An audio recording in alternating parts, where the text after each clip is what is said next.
তাড়াতাড়ি বেশি দিন পাচ্ছ আমার টেয়ারগুলো দিয়ে দেখাই কিভাবে দইরা আছে পাটা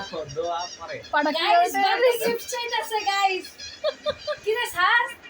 দেখ কি করে মামা আমার টাকাগুলো দিয়ে আসে না কইছি যে পরে তো মরে যাবো সমস্যা নেই আমার টাকাগুলো দেওয়ার আগ পর্যন্ত বেঁচে থাকে আমার টাকাগুলো দেওয়ার আগ পর্যন্ত বেঁচে থাকে এখন নতুন করে আমার দাও সারা সারি নাই বার্থডেটা কিভাবে আদায় করতে হয়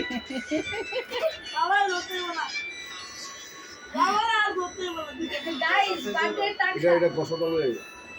দশা আমি দিয়ে লই গেছি আপনি আমার কাছে যান পায়ে ধরে গিফট চাচ্ছে গাইস দশা দিয়ে নিয়ে কষ্টরে গেছি আছে 5 টাকা দেবে না ফার্স্ট ক্লাস আপনি হেও আপনি আমার কাছে চান ফার্স্ট হেও আমি দিয়ে দাম না না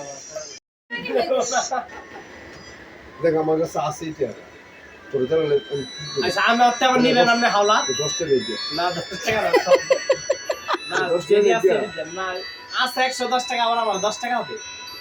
গ্যাসুরে আদাম পুরোটা হাজবেন্ড পরে হতে আবার হাওলাত দিয়ে নেবেন 100 টাকা লাইভ করে ওই ওই যে 100 টাকা ওই যে আপু তুই যাইতো না ওই যে টাকা আছে আর এটা দেব না গ্যাসুরে লই যা না না না 200 টাকা দিলাম যে ইয়া নেনো কোন সময় আপু বল কি কয় 50 টাকা 200 টাকা আচ্ছা ইয়া কর ওই যে অটো ভাড়া ই দিলাম আমি কত ভ্যান ভাড়া দিলাম 200 মাল দিয়ে গেছে গা ছেলে দিলে সুন্দর লাগে আপু ও সুন্দর একটা গন্ধ অনেক সুন্দর আচ্ছা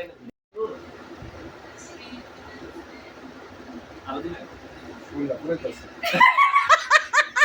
জীবনে ফার্স্ট আমি হাতে সালামি বার্থডে গিফট নিছে এটা বার্থডে গিফট আমি সালামি নিলাম বার্থডে গিফট সব আমি দিছিলাম আমি কবে আমারে আচ্ছা শাশুড়া বউ শুনো এটা না শাশুড়া বউ সালামি না না আমারে না হ্যাঁ আচ্ছা দেয় নাই ঠিক আছে শাশুড়া বউ দেখো ডাবল ডাবল কিভাবে নিল হ্যাঁ পাঞ্জাবিটা যে কিনা দিছি পাঞ্জাবিটা পিনছে এটা তোমার টাকা দিয়ে কিনা পাঞ্জাবিটা তো তোমার জামাই লেগে গেছে এটা 42 কি আল্লাহ